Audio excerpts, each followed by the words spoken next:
Assalamualaikum warahmatullahi wabarakatuh. Waalaikumsalam warahmatullahi wabarakatuh.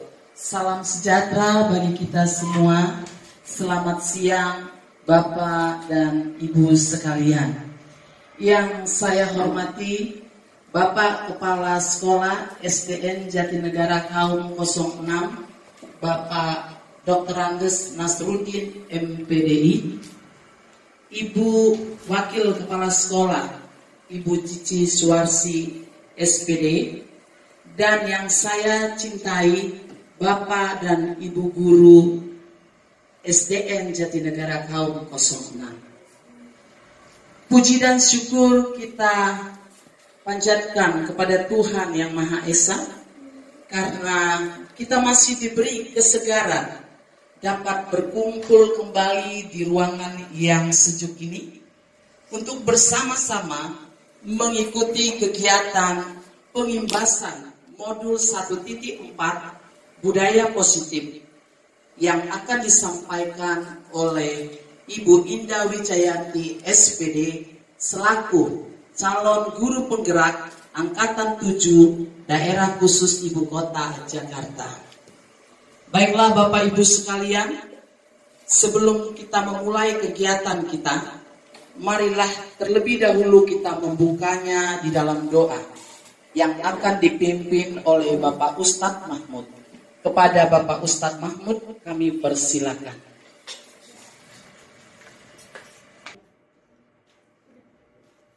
Assalamualaikum warahmatullahi wabarakatuh. Bapak Ibu, mari kita mengawali kegiatan kita di kesempatan siang hari ini. Mudah-mudahan apa yang akan disampaikan oleh presenter kita, Ibu Indah Wijayanti, mudah-mudahan membawa kebaikan buat kita semuanya, menambah hasanah keilmuan kita sebagai pengantar dari kesuksesan kita dalam menjalankan tugas dan berbuah manfaat buat anak-anak kita semuanya nanti. Hadirin ya, Bismillahirrahmanirrahim. Alhamdulillahirabbil alamin. Arrahmanirrahim. Maliki yaumiddin. Iyyaka na'budu wa iyyaka nasta'in. Ihdinas siratal mustaqim. Shiratal ladzina an'amta 'alaihim ghairil maghdubi 'alaihim waladdallin. Amin. Bismillahirrahmanirrahim. Dari rahmatika ya arhamar rahimin. Ya Allah ya Rabbana lakal hamdu kama yanbaghi li jalali wajhikal karim wa li'azimi sultanik. Ya Allah, kami berkumpul di siang hari ini memohon keridhaan-Mu ya Allah, agar kiranya segenap aktivitas yang kami kerjakan pada hari ini berbuah manfaat bagi kami semuanya. Ya Allah, terlepas dari segala kelemahan yang ada pada diri kami, karena pada prinsipnya segala ilmu datang dari Engkau ya Allah. Berikanlah kami ilmu yang manfaat, yang berguna, yang berkah untuk kemajuan anak-anak didik kami. Ya Allah, sore hari ini kami berkumpul untuk menimba pengalaman, berbagi keilmuan. Mudah-mudahan hal ini berbuah baik bagi kita semuanya dan mendapatkan keridhaan-Mu. Rabbana atina fid dunya hasanah wa fil akhirati hasanah wa qina adzabannar. Wassallallahu ala Muhammad wa alihi wa sahbihi wasallam. Walhamdulillahirabbil alamin. Assalamualaikum warahmatullahi wabarakatuh.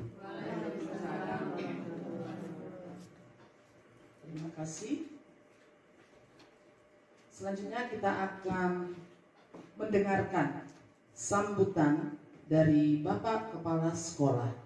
Kepada Bapak Dr. Andes Nasruddin MPDI, kami persilakan.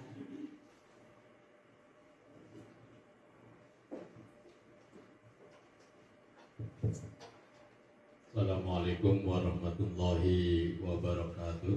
Waalaikumsalam warahmatullahi wabarakatuh.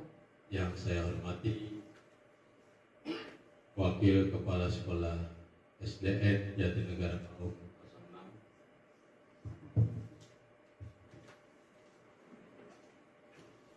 06, Ibu Cici Suwarsi, Bapak Ibu Guru, serta wabil khusus pemateri kita pada siang hari ini, Ibu Indah Wijayanti SPD. Terima kasih kepada pengatur acara Ibu Erniati Simatupang SPD yang memberi kesempatan kepada saya. Yang pertama, mari kita ucapkan puji syukur kepada Allah Subhanahu wa taala.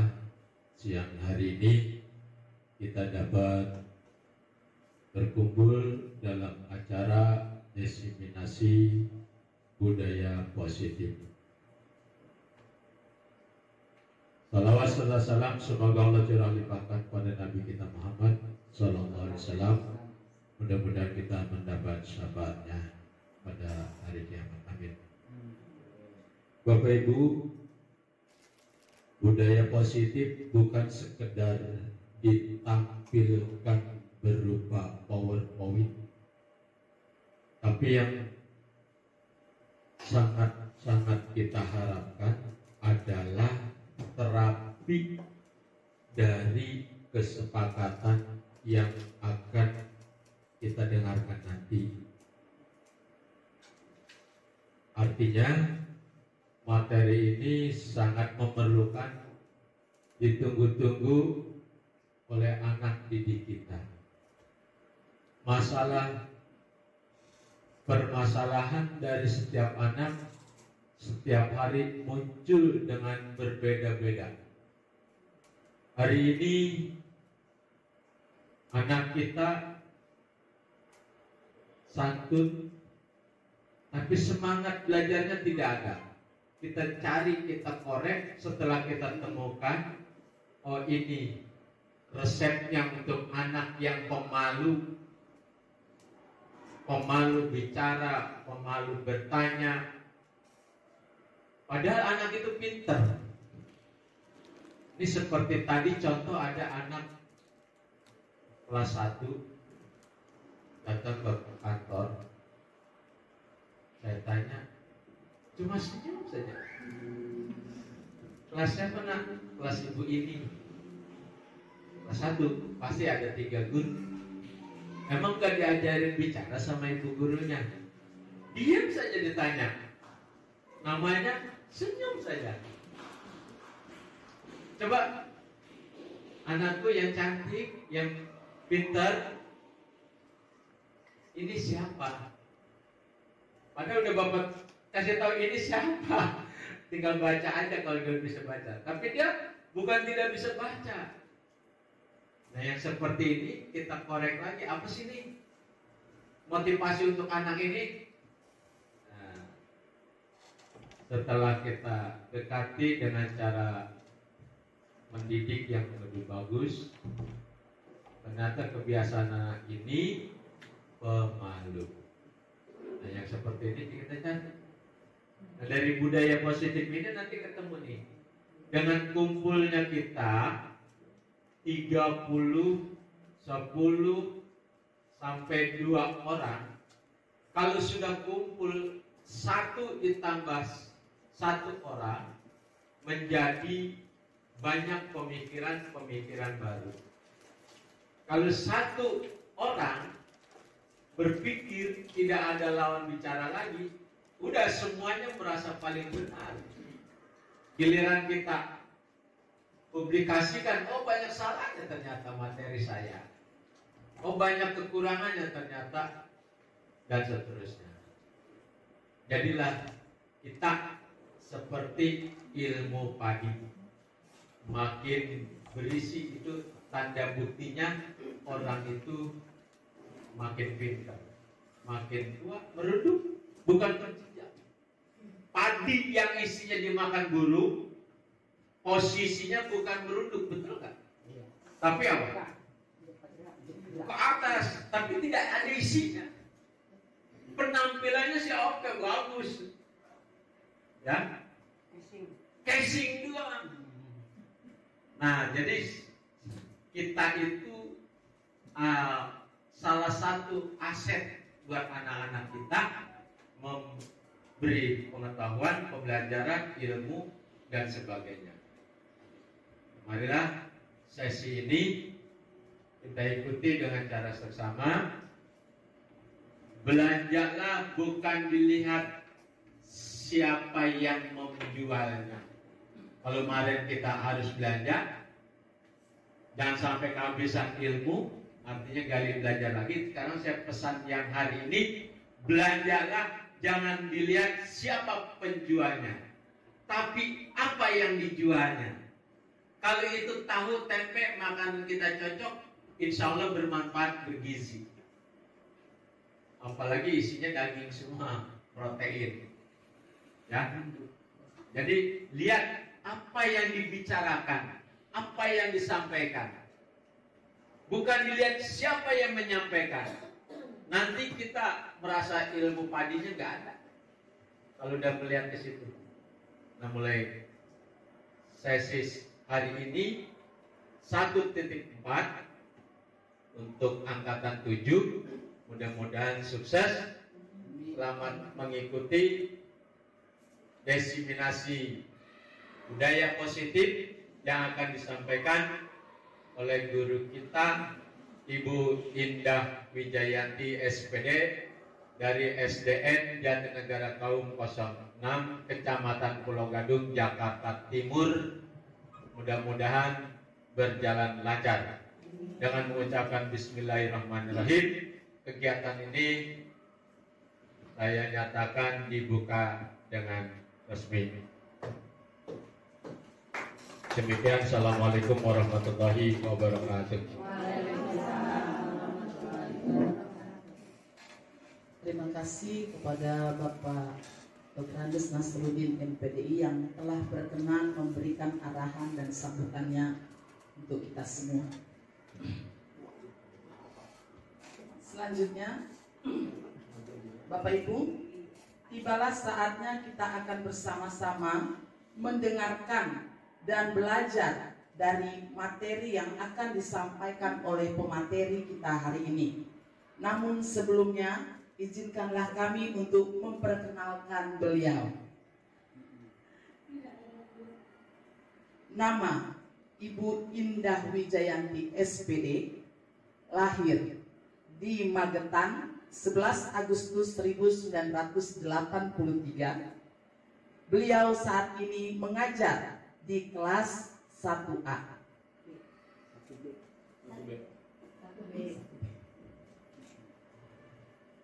Saat ini beliau sedang menimba ilmu di program Guru Penggerak Angkatan 7. Kepada Ibu Indah Wijayanti kami persilakan.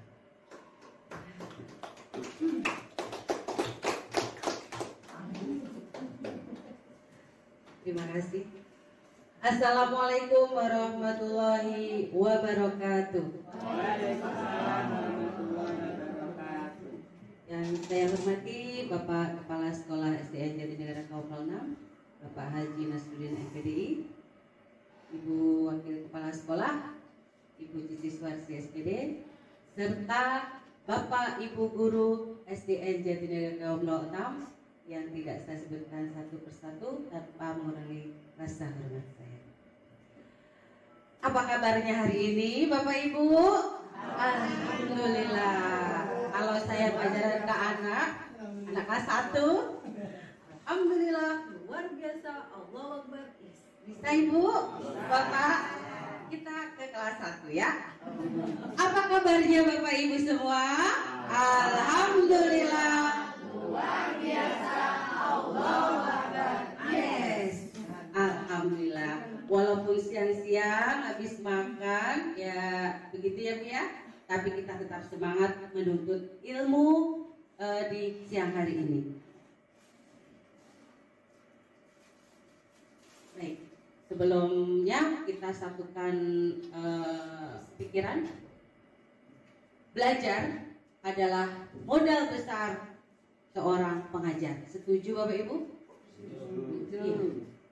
Karena kita harus selalu menerapkan diri kita, pada diri kita adalah belajar sepanjang hayat. Kita sebagai guru harus tetap belajar dan terus belajar. Karena kalau kita tidak belajar, kita akan ketinggalan zaman. Alhamdulillah saya mengikuti guru penggerak ini banyak sekali ilmu yang saya dapatkan. Yang tadinya saya itu sebagai guru ya biasa-biasa saja ya. Tapi dengan saya belajar di modul 1.1, 1.2 sampai 1.4, saya mencoba menerapkan yang saya bisa, walaupun sedikit, tapi ya semoga bermanfaat buat saya dan anak didik saya nanti. Jadi Ibu Guru, Bapak Ibu Guru, marilah kita terus belajar, karena belajar itu modal besar mengajar. Belajar sekarang gampang. Di mana? Ada di YouTube, ada di Google. Belajar otodidak. Saya juga bisa begini karena bagaimana sih caranya? Saya lihat di YouTube, Bu. Otodidak, bukan otodidak ya. Apa sih belajar di YouTube? Bagaimana sih mengikuti? Akhirnya dengan begitu saya bisa. Jadi tetap semangat ya Bapak Ibu. Baik, inilah yang tadi saya sebutkan di guru penggerak yang saya sudah lakukan selama 1 bulan. Alhamdulillah ya, saya sudah dapat 4 modul. Filosofis KHD itu Ki Hajar Dewantoro, tokoh pendidikan. Kemudian modul berikutnya, setelah saya tahu pendidikan itu apa, kita lanjut ke nilai dan peran guru penggerak. Kita sebagai guru penggerak nanti buat apa sih? Nah, di situ kita belajar nilai dan peran guru penggerak. Kemudian di modul selanjutnya itu ada visi guru penggerak, dan selanjutnya budaya positif yang sekarang saya akan imbaskan kepada Bapak Ibu sekalian. Sepertinya Bapak Ibu lagi apa? Terpukau. Dengan modul-modul ini apa sih itu?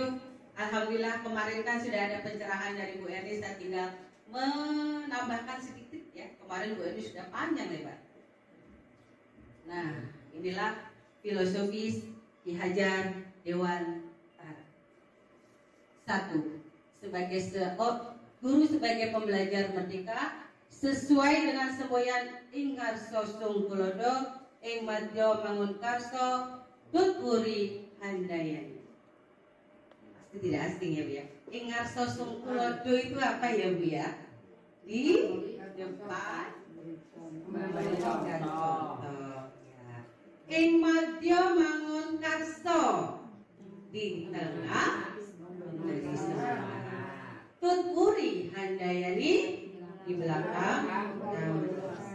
Kalau Ibu pikir kita melihat ya logo pendidikan kita itu ngambil yang mana ya Bu ya? Kenapa ya Bu ya? Saya yang tahu. Kok ngambilnya nggak Ingarso Sungkulodo atau Ing Madya Mangun Karso? Kalau lambangnya Tutwuri handayani kalau pendidikan, kenapa Ibu Bapak? Karena guru memberikan dorongan kepada anak-anak supaya lebih maju mencari ilmu dan sebagainya. Iya, betul. Jadi kita sebagai guru ingin mewujudkan nanti generasi kita itu ya murid kita nanti. Jadi kita tugasnya mendorong. Itulah filosofi kenapa logo pendidikan itu adalah Tutwuri handayani. Ya, karena kita akan mencetak generasi-generasi dengan cara tadi mendorong. Jadi kita hanya bisa mendorong dan menuntut anak murid kita nanti agar menjadi pemimpin-pemimpin masa depan.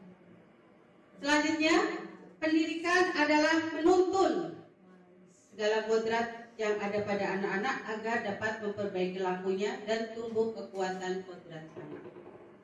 Tuh, menuntun ya Bu ya.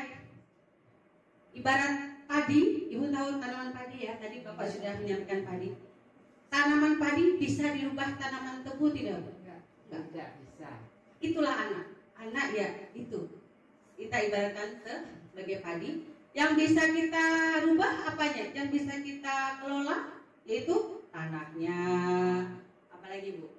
Pengairan, pupuknya. Nah itu kita tugas sebagai guru. Jadi seorang anak kita ibaratkan sebagai padi, ya dia sebagai padi. Tidak bisa diubah ketumbuhan. Yang bisa ubah ya lingkungan, bisa kita lingkungan sekolah, lingkungan mainnya begitu. Ibaratnya hasilnya betul. 3. Pendidikan memberi tuntunan terhadap segala kekuatan kodrat yang dimiliki anak agar ia mampu mencapai keselamatan dan kebahagiaan. Ini yang penting ya Bu, keselamatan dan kebahagiaan. Jadi anak itu kalau di sekolah harusnya bahagia Bu, bahagia ketemu kita. Sudah anak di rumah dibentak, di sekolah juga dibentak. Bisa kamu gitu Bu? Jangan ikuti. Kadang-kadang Kalau belum tergantung, ya betul. Nanti gurunya yang ngajar. jadi anak mau gimana ya? Mau sebenarnya di sekolah itu mau mencari ilmu dan mencari kebahagiaan ya Bu ya, keselamatan dan kebahagiaan. Keempat, didiklah anak-anak dengan cara yang sesuai dengan tuntunan alam dan zamannya sendiri Bu. Menuntun ya Bu ya. Tapi kita sebagai guru juga harus bisa mengikuti zaman, ikuti zamannya. Kalau zaman sekarang abad 21, zamannya sekarang zamannya jaringan, digital, betul. Milenial generasi, betul. Ada istilah juga yang kita ajar itu adalah generasi Z. Pernah mendengar generasi Z? Hah? Generasi Z. Apa itu generasi Z? Generasi yang dia menangkapnya tidak lama, paling 10 menit atau 15 menit itu konsentrasinya. Selebihnya ngapain Bu? Lamun, imajinasi, betul. Jadi betul. Itulah kenapa kita sebagai guru harus bisa mengikuti zaman dan dapat mengikuti anak perkembangan zaman karena sesuai kodrat zamannya. Hal ini mempengaruhi cara pendidik menuntun para muridnya, sesuai zamannya. Nah, itu tadi filosofis Ki Hajar Dewantara Ibu. Jadi kenapa kita cari filosofi Ki Hajar Dewantara? Karena berkaitan dengan merdeka anak. Kurikulum merdeka pasti dikaitkan dengan Bapak Ki Hajar Dewantara. Sudah mengenal kurikulum merdeka Bu? Lagi belajar. Alhamdulillah. Kelas 1 dan 4 juga sedang belajar. Proses. Nanti tahun depan kelas 2 dan 5 sama-sama belajar ya. Lanjut. Modul berikutnya yang kami pelajari adalah nilai, peran, dan visi guru penggerak. Ya, ada 5. Sudah adakah di diri kita Bu? Walaupun saya kan bukan guru penggerak, setidaknya adakah nilai itu yang ada di diri kita? Sudah ada? Sudah. Apalagi yang ibu-ibu kita yang sudah banyak ilmunya, pasti sudah menerapkan. Cuma beda Bu? Kata-katanya mungkin. Pasti sudah. Jadi saya di sini bukan mengguru ya Bu ya. Bukan kita hanya berbagi praktik saja. Saya tahu ilmu, saya bagikan. Ibu lebih banyak pengalamannya, saya baru sedikit. Jadi sama-sama belajar, nanti kita berbagi praktek baik. Ini ada mandiri, refleksi, kolaboratif, inovatif, berpihak pada murid. Intinya kalau kurikulum merdeka dan Ki Hajar Dewantara itu berpihak pada murid. Ibu pernah mendengar? Saya bingung nih sekarang, kok ada murid, ada siswa, ada peserta didik. Itu kita pakai yang mana ya kira-kira ya? Ya, saya pernah mendengar murid itu untuk siapa Bu Er? Anak PAUD kali ya Bu Er? Kalau siswa untuk anak SD. Istilah. Kalau mahasiswa itu baru kuliah anak. Siswa itu SD apa SMP Bu? SD. Siswa. Jadi di kurikulum merdeka aja, kemarin kurikulum 2013 aja peserta didik saya ingatnya. Nah sekarang siswa atau ya. Jadi ya udah kita ikutin saja. Kemudian kita lanjutkan, budaya positif merupakan bagian dari visi guru penggerak. dari visi sekolah. Sudah hafal Ibu visi sekolah? Sudah. Sudah kok saya jawabnya. Bapak Mahmud sudah hafal? Masih Coba. Masih Bentar. Kita cek. bahasanya. Halo Pak Yudis, aman? Coba Pak Yudis, visi SDN Jatinegara kaum 06. Terwujudnya siswa yang berharap mulia,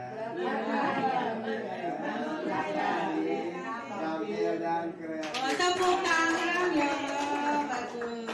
Maaf ya Pak Yudis ya. Baik, itu tentang visi SDN Jatinegara kaum 06. Visi itu nanti diharapkan murid kita menjadi seperti itu. Sama nanti visi penggerak, guru penggerak juga diharapkan kita sebagai guru penggerak membuat visi guru penggerak sendiri ya. Kemarin Bu Erni visinya bagus. Nah, untuk mewujudkan visi tersebut diperlukan adanya kolaborasi kekuatan positif yang ada baik dari luar maupun dari dalam sekolah. Jadi adanya kemarin apa ya, rapot sekolah mungkin atau dulu SPMI Bu. Nah itu sebagai kekuatan kita ada di mana, kelemahan kita di mana, itu nanti yang akan kita gunakan untuk menyusun visi sekolah. Iya Bapak Kepala Sekolah, terima kasih. Silakan, dipersilakan. Lanjut. Dalam hal ini dilakukan lagi pendekatan inquiry apresiatif dengan tahapan bagja. Bagja, saya baru tahu bagja itu ternyata bahasa Sunda. Spanyol. Bagja bahasa Sunda. Apa Ibu Titi artinya bagja? Bagja, ayo orang Sunda, diam. Bagja itu apa ya artinya? Dari Sunda. Ayo siapa yang Sunda? Kaitkan aja sama kalimat itu. Oh beda Pak, beda. Beda. Arti kata bagja? Bukan. Kemarin kita dapat diskusi itu bagja itu dari bahasa Sunda artinya bahagia, benar nggak Bu? Bahagia, senang. Oh benar Bu. senang, bahagia. Apa ya? Iya, itu artinya bagja. Positif sekali. Positif, iya. Nah, jadi kita mau menyusun visi itu menggunakan bagja yang nantinya anak murid itu kita bisa bahagia, bisa apa lagi Bu? Senang. Bahagia, senang. Dengan bagja itu ternyata ada singkatannya. Apa itu? Buat pertanyaan. Sekolah kita mau apa sih gitu? Ambil pelajaran. Sekolah kita yang lemah apa sih atau yang bagus apa? Itu ambil pelajaran. Gali impian. Sekolah kita mau menjadi sekolah seperti apa? Ke masa depannya. Kemudian jabarkan rencana, ya kita membuat rencana, dan terakhir atur eksekusi. Itu bagja ya Bu ya. Saya aja baru tahu bagja bahasa Sunda artinya bahagia. Saya taunya bahasa Jawa. Bahagia apa Pak Mahmud? Bahasa Sunda? Bejo. Seneng. Iya. Kalau bejo itu untung. Beruntung. Iya, oh penting ya. Mungkin pemerintah atau kementerian mengharapkan dengan istilah itu lebih familiar nantinya. Saya aja baru pertama belajar ini, apa sih itu baca, apa sih itu, ini ya begitu. Sama ya ya. Peran guru dalam menciptakan budaya positif. Peran guru dalam budaya positif adalah sangat penting, harus dilakukan, menciptakan lingkungan positif. Intinya positif aja. Positif ditambah positif apa Bu?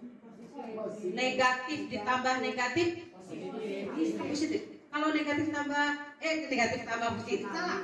Negatif kali negatif lupa positif. Kalau saya negatif tambah negatif Ya negatif. iya, ayo ngantuk ya. Ya. Bisa negatif, bisa positif, tergantung bilangannya. Negatif tambah negatif Ibu. Negatif tambah positif. Iya, ya kita belajar perkalian. Kelas berapa? 5 apa 6? 1. bilangan. Iya, iya. Itulah. Jadi intinya sekarang kita harus positif dan positif, Bu. Berpikir positif, budaya positif, nah, ya, reaksi positif untuk generasi kita yang positif. Ya, intinya itu. Kita lanjutkan lagi. Nah, konsep budaya positif. Sebelum saya lanjutkan, kira-kira kemarin sudah kelontok ya Bu ya, budaya positif sama Bu Yanti.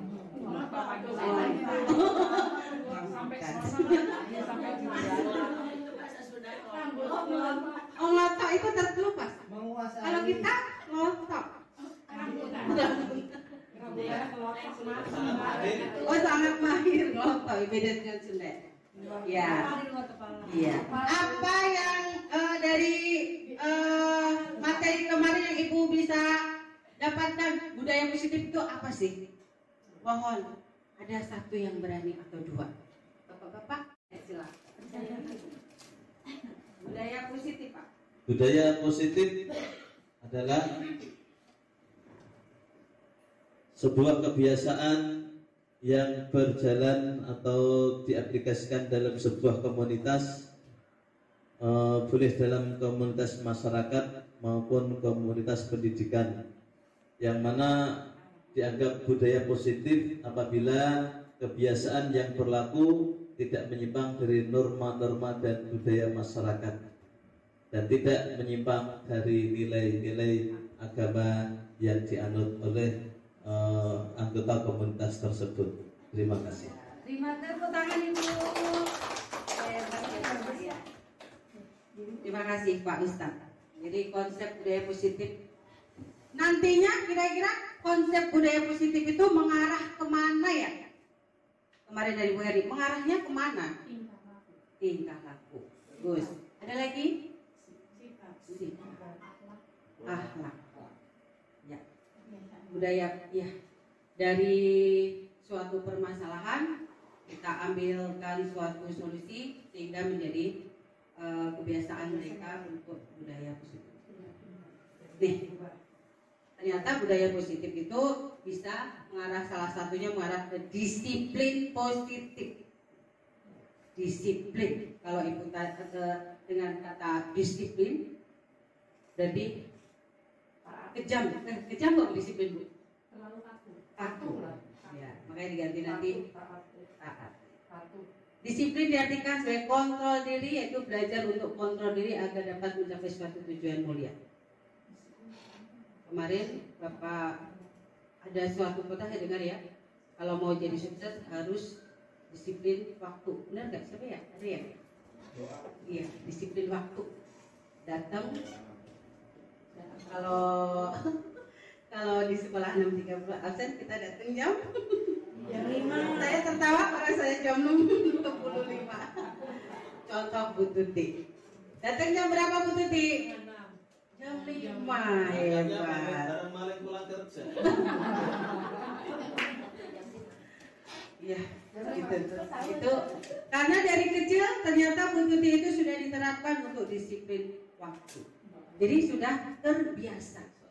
Nanti kita harapkan ke anak murid juga terbiasa gitu Bu. Tanpa kita suruh, oh ya, kalau rapatnya jam 1, kita sudah datang jam 1 atau 10 menit sebelum.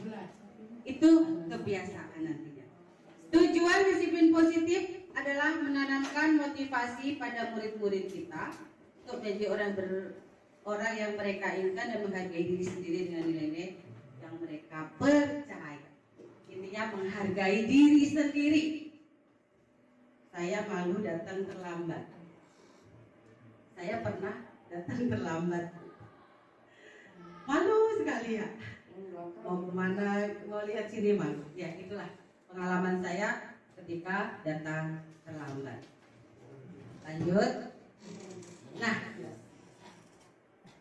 pasti tidak asing lagi di kelas 1 dan 4, guru kelas 1 4, yaitu profil pelajar Pancasila. Di kurikulum Merdeka diharapkan murid atau siswa kita menjadi profil pelajar Pancasila. Ada berapa itu Bu? Nah, ada berapa Pak? Nah, bahasa Inggrisnya berapa? Oh, asik tuh. Dari asik ya Pak, betul sih. Sip apa asik? Ya sip. Beriman. Kemarin sudah dijelasin Bu Erdi, 6-6-nya nilai kebajikan. Tapi ada lagunya Bu, pernah mendengar ya Bu ya?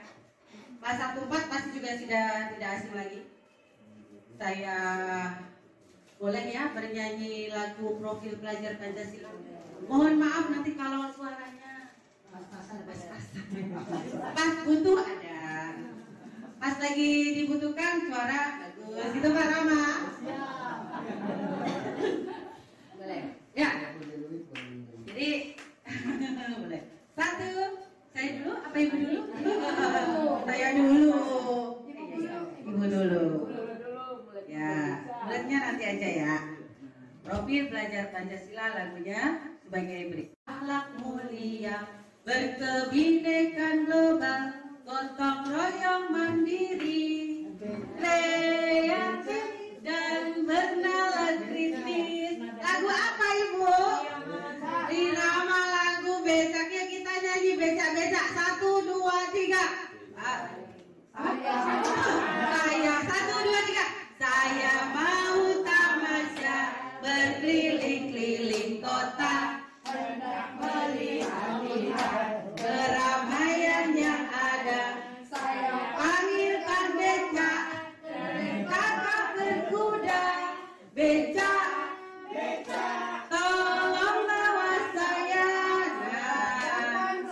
Saya beriman dan bertakwa pada Tuhan yang Esa, dan berakhlak mulia, berkebinekaan global, gotong royong mandiri, kreatif dan bernalar kritis. Tepuk tangan buat kita semua. Aku PKK juga sama. Oh, PKK, Bu PKK. Iya, berarti Indonesia itu kreatif ya, dari lagu aja bisa dirubah-rubah. Itu jadinya kreatif. Nih, setelah tahu apa tadi budaya positif, kita belajar dulu teori kontrol. Jangan salah ustaz ya.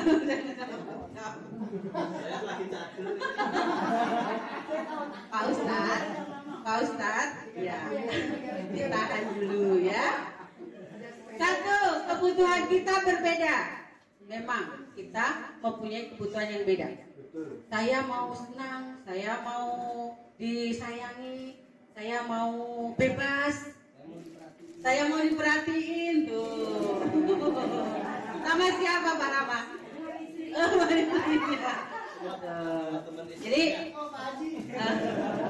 Jadi kita terapkan kepada anak murid juga bahwa kebutuhan anak murid itu juga berbeda-beda. Berbeda-beda ya.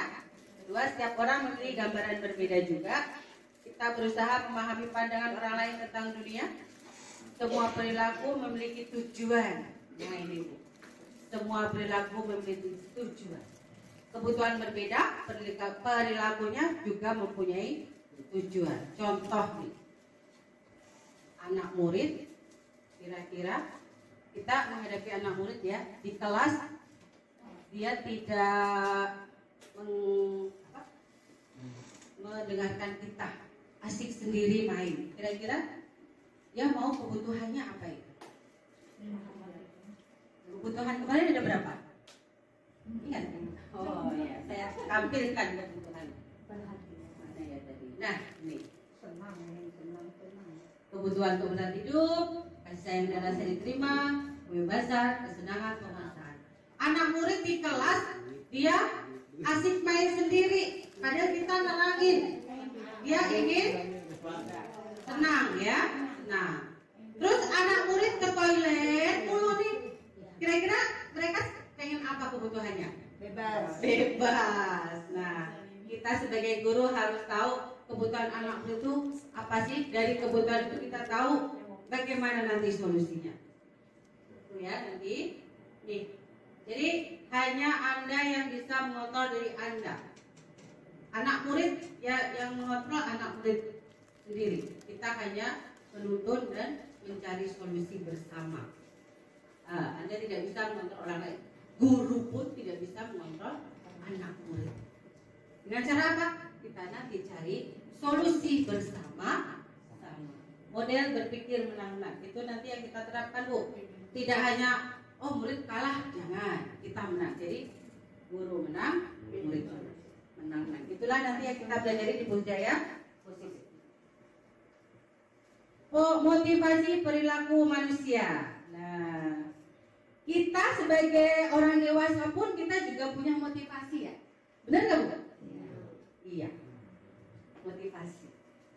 Motivasi itu kita ada dua, internal dan eksternal. In itu artinya apa, Pak Mahmud? In masuk.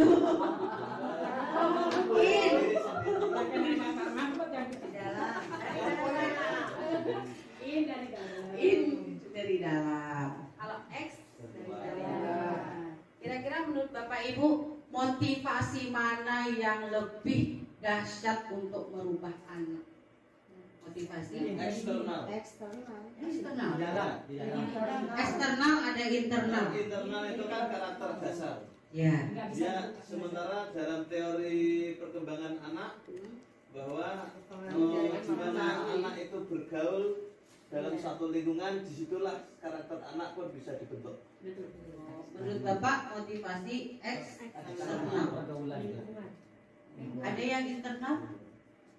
Internal yang bisa mengaruhi diri untuk menjadi orang yang mereka inginkan dan menghargai diri sendiri, nilai-nilai yang mereka percaya. Kita mempercayai motivasi internal. Itu menurut Pak Ustadz eksternal.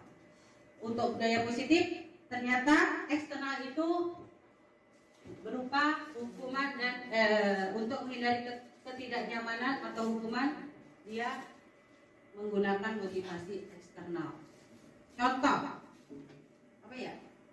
Kalau misalnya motivasi eksternal, saya mengerjakan PR biar tidak di UN. Itu eksternal. Karena takut hukuman dari gurunya. Iya.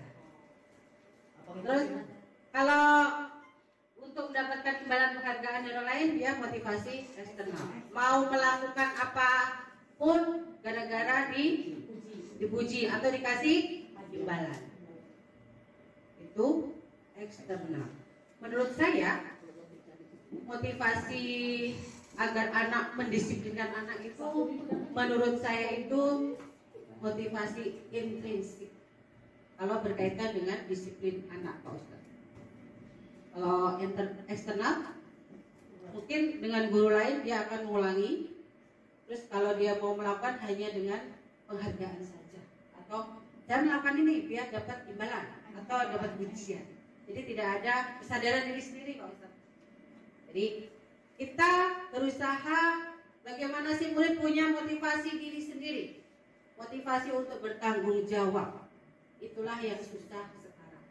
Nah, bagaimana cara mengembangkannya? Ya, dari kebiasaan itu, Bino. Nih, hukuman dan penghargaan. Bahasa Inggrisnya apa, Bu, hukuman? Panis tuh. Apa? Punishment. Punishment benar? Punishment. Cinta. Kalau penghargaan?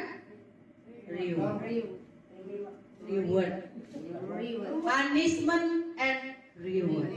Reward ya? Reward. Reward.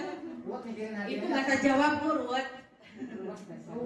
Jadi menurut Alvikon, baik penghargaan maupun hukuman adalah cara-cara mengontrol perilaku seseorang yang menghancurkan potensi untuk pembelajaran yang sesungguhnya. Ya karena hanya mau menghindari hukuman dan mencari imbalan, jadi dalam diri sendiri nggak ada. Jadi bisa menghancurkan potensi untuk pembelajaran yang sesungguhnya. Jadi menurut Kon, secara ideal tindakan belajar itu sendiri adalah penghargaan sesungguhnya. Ini Nah, tadi sudah ya Bu ya, kebutuhan manusia, kebutuhan dasar manusia. Kira-kira ada di kita semua Ibu? Ada? Ada? Ada semua ya? Sama murid juga Bu. Murid juga perlu diminta kita tahu kebutuhan dasar mereka. Penguasaan? Power. Itu contohnya misal jajarin aku dong. Itu penguasaan bukan ya? Contoh punya intervensi. Intervensi juga itu dia Dari kebutuhan itu nanti mungkin ada suatu masalah, nah kita selesaikan. Jadi kita harus tahu mereka butuhnya apa sih anak murid itu, ataukah kebutuhan untuk bertahan hidup, kasih sayang dan rasa diterima, kebebasan, kesenangan, kekuasaan. Nih, anak kelas 1, contohnya anak kelas 1 ya Bu ya. Dia pakai jepit baru misalnya. Terus sama gurunya dicuekin. Muridnya kira-kira bagaimana? Mereka ingin diapain kira-kira? Diperhatikan. Di sini berarti kebutuhannya apa? Kasih sayang. Jadi sebagai seorang guru kita harus tahu, oh anak ini. Jadi kita sebagai guru sekarang itu ya harus benar-benar memperhatikan murid dan murid. Harus peka, betul. Karena kebutuhan mereka berbeda-beda. Tadi ya sudah mungkin ada pengalaman dari Bapak Ibu dalam hal mengajar, kebutuhan murid itu apa sih contohnya? Misal tadi kan suka ke toilet, atau anak ada suka yang memukul ya? Itu kira-kira kebutuhannya apa ya? Penguasa. Ingin merasa punya power, punya kuasa. Nah kita harus tahu ini anak sukanya apa? Mukul. Oh dia mau kita tahu dia butuhnya penguasaan.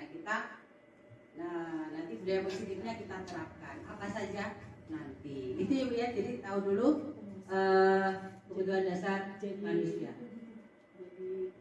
Nah sebelum melakukan budaya positif, langkah-langkahnya kita harus melakukan keyakinan kelas. Keyakinan kelas satu bersifat lebih abstrak daripada peraturan. Arti abstrak apa? Gak jelas. Abstrak. Kalau nyata itu konteks. Abstrak itu ya Nggak jelas. ya. Jadi lebih luas intinya ya. Abstrak itu kayaknya lebih luas. Kalau pembelajaran abstrak itu ya menyangka-nyangka itu abstrak. Membayangkan. Kalau kita guru, khususnya guru yang rendah, maaf ya Ibu, saya guru rendah mulu, itu harus kelas rendah. Pembelajaran harus kontekstual, betul. Apa itu kontekstual? Nyata. Kalau satu ya kita contohkan ini loh satu bendanya. Jangan satu tambah 2 berapa?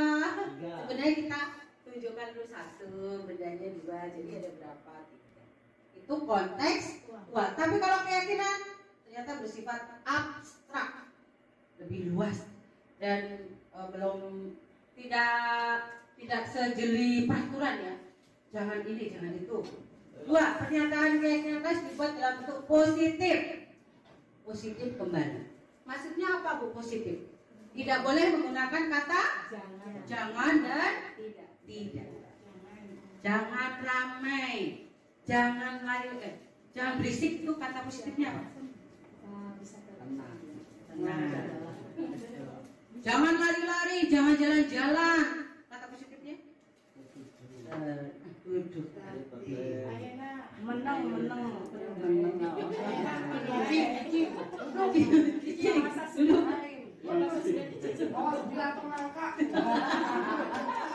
Gandeng. Dising. Awas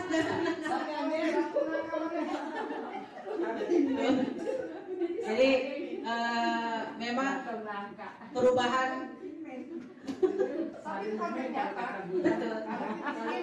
Cicilan. Nah, dengan adanya keyakinan kelas mungkin nanti anak sudah terbiasa dan kita membiasakan anak nggak harus instan ya, jadi pelan-pelan.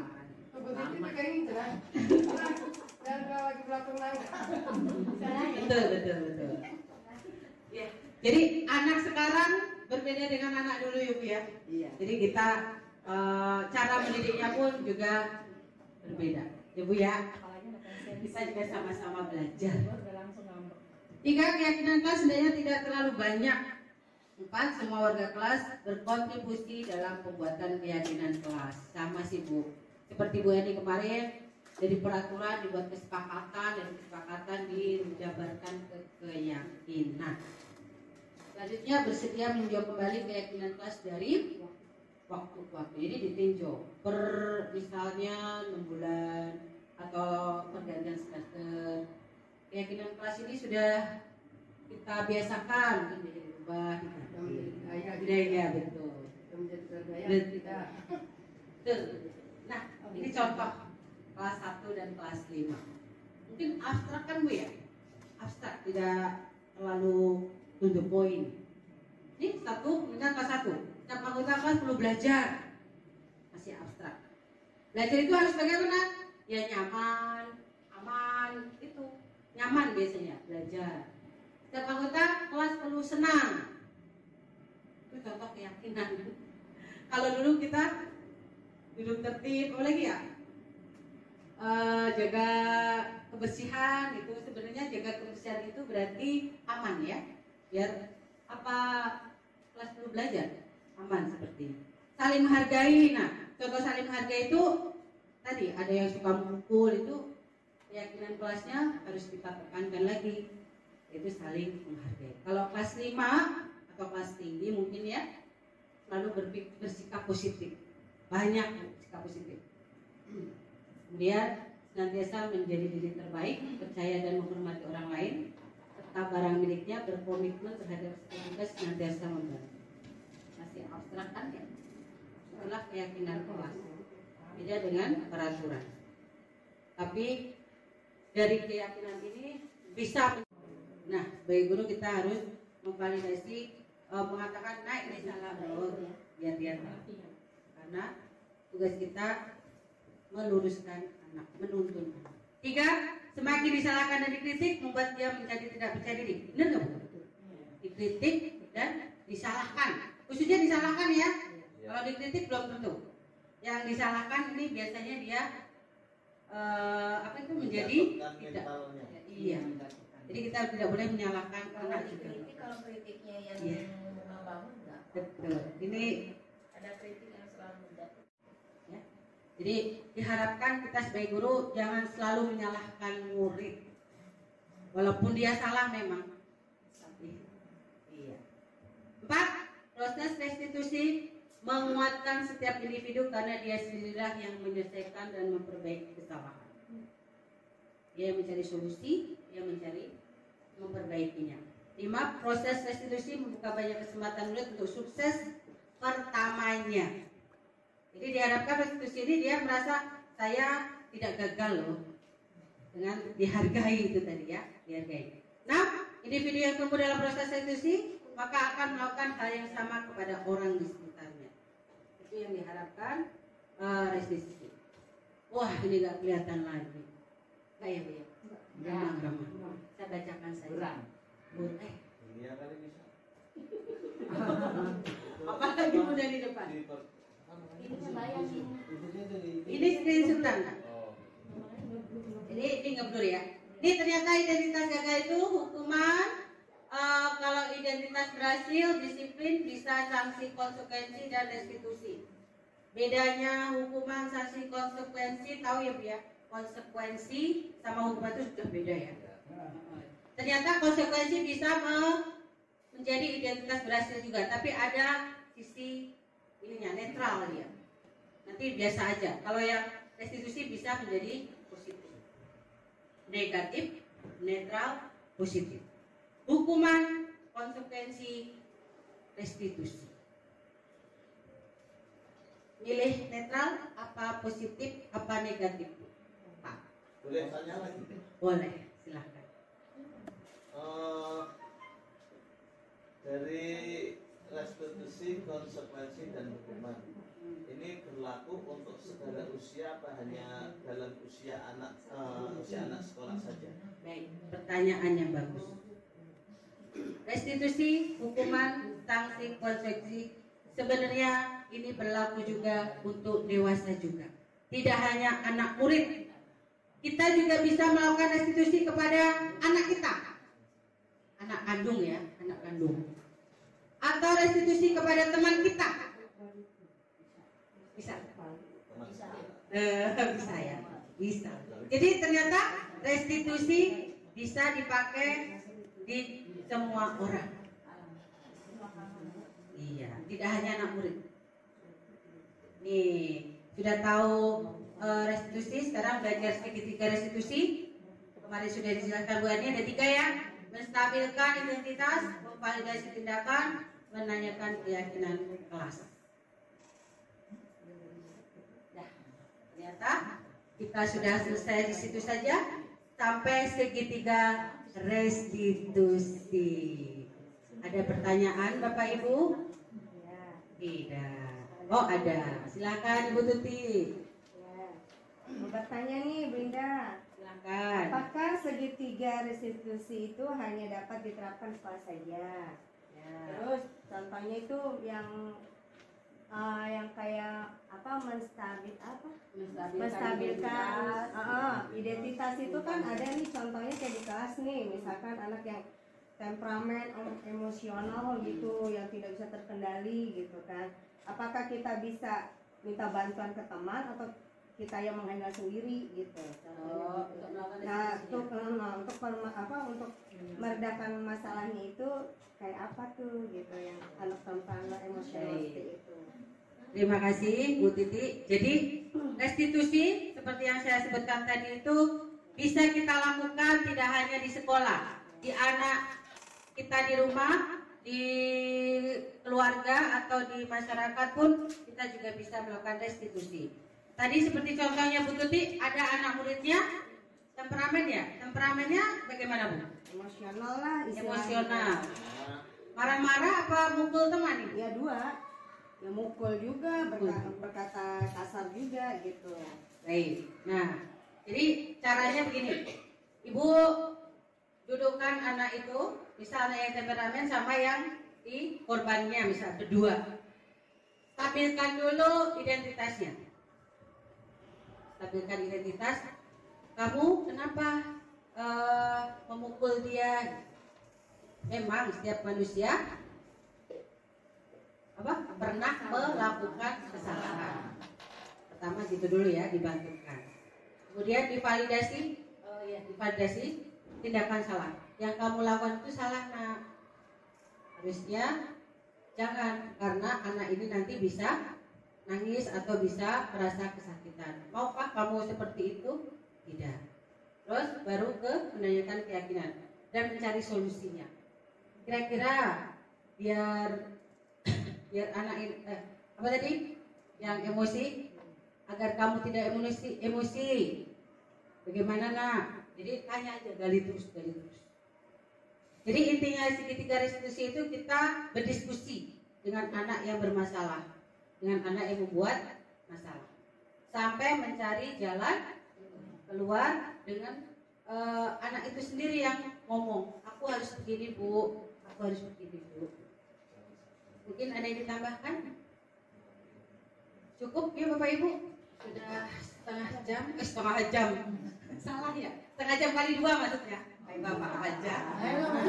Ayo Bapak aja. Ya silakan. Satu lagi ya. Ya. Satu lagi ya. Baik. Saya mau nanya nih mengenai budaya sehat. Budaya sehat apa positif? Budaya positif. Ya. Jadi di sekolah itu kan kita selalu menerapkan dan harus menerapkan budaya positif. Betul. Nah, sedangkan anak-anak usia dini itu kan faktor pengaruh lingkungannya itu kan bisa di luar tapi. Nah, dari pagi setengah 7 sampai jam 12 kita menerapkan, mempraktekkan dari segi akhlak hal-hal yang positif terhadap anak. kemungkinan pas pulang sekolah mereka kan bermain Ya. di luar. Nah, anak pada usia seperti itu kan awalnya kan terlahir suci, belum bisa apa-apa, dan mereka bisa melakukan hal-hal yang negatif di luar itu kan dari mana, ya, akhirnya dibawa ke sekolah. Iya. Nah, timbullah perilaku-perilaku yang nakal, omongannya kotor, nggak baik. Nah, solusinya itu bagaimana caranya untuk memperbaiki mereka yang mereka tiap hari main terus-terusan melakukan seperti itu. Jadi ya, terima kasih Pak Rama, pertanyaan yang bagus. Jadi anak terpengaruh dari lingkungan, dibawa ke sekolah, begitu. Tapi pengaruhnya jelek ya Bu ya. Kita sebagai guru harus bagaimana? Ya, menurut saya ya. Nanti boleh ditambahkan oleh ibu-ibu yang berpengalaman atau yang pernah melakukan.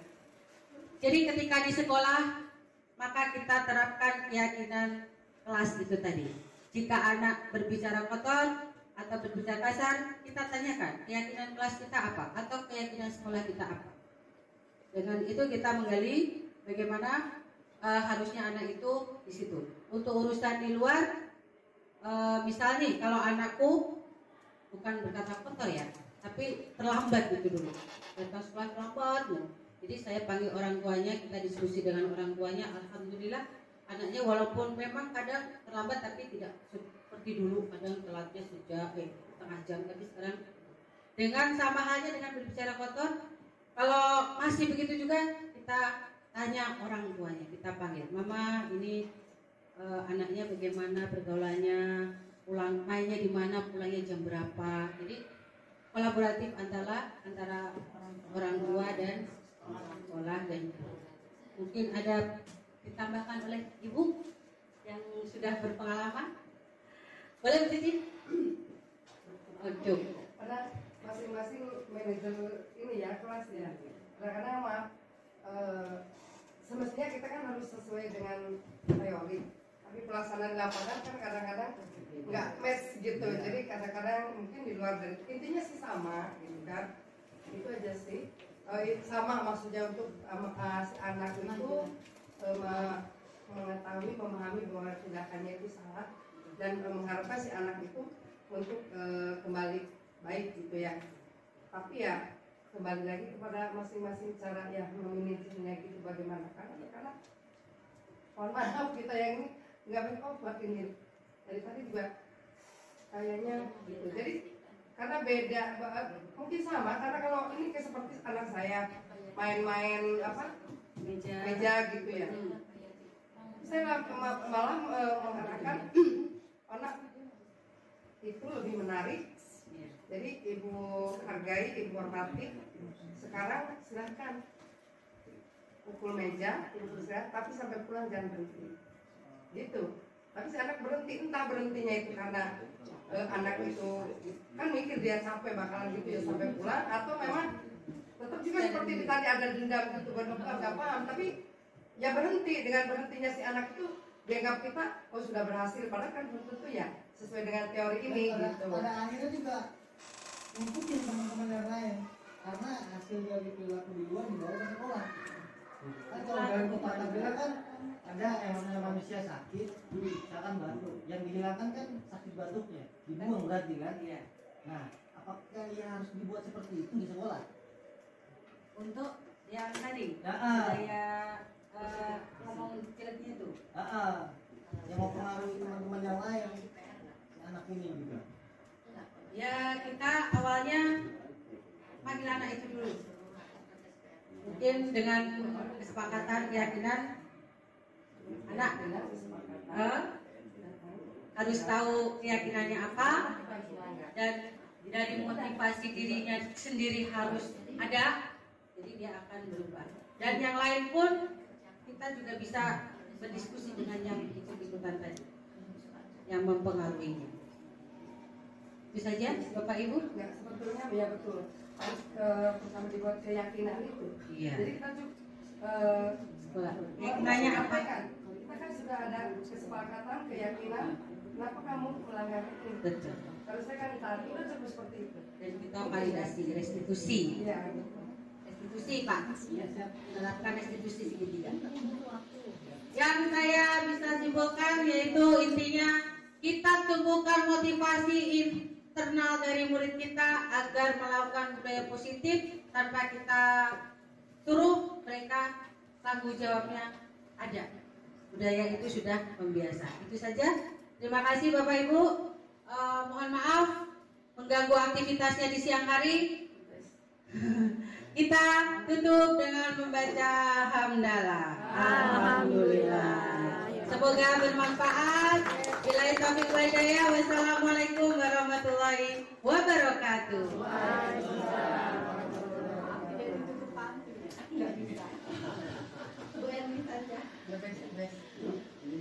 Terima kasih untuk Bu Indah Wijayanti yang siang hari ini sudah memberikan pencerahan dan ilmu yang baru dan memotivasi kita untuk lebih lagi terhadap pembinaan, menuntun anak-anak kita yang dipercayakan oleh orang tua, kita bimbing di sekolah yang kita cintai ini.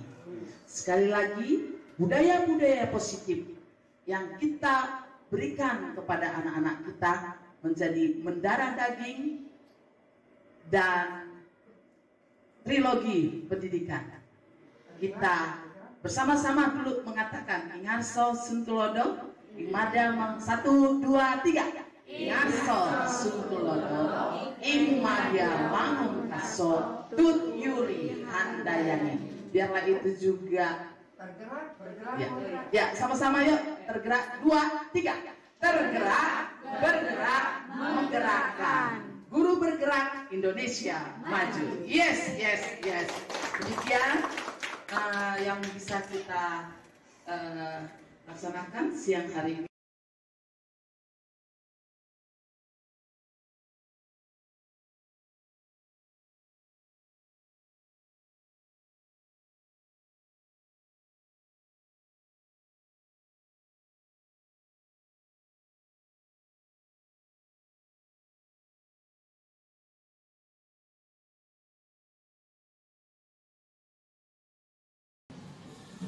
Apa kabarmu hari ini anak-anak?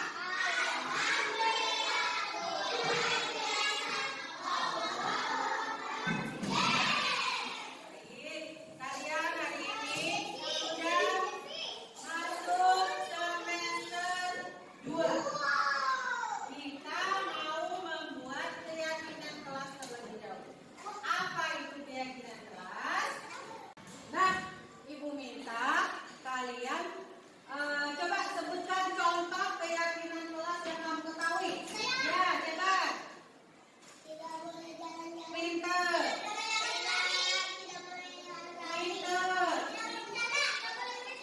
Iya. Itu nanti semua Ibu mohon kalian nanti tuliskan di kertas yang Ibu bagi. Nanti tulis di sini keyakinan kelas apa yang kamu pahami.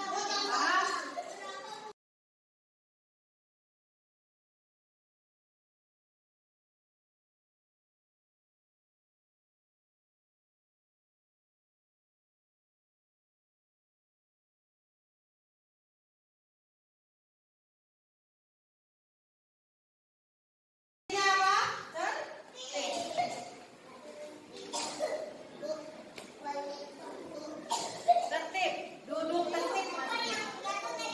Anak-anak, keyakinan kelas sudah kalian buat. Kita tarik kesimpulan ada 4. Yuk, baca 1 sampai 4 ya. 1, 2,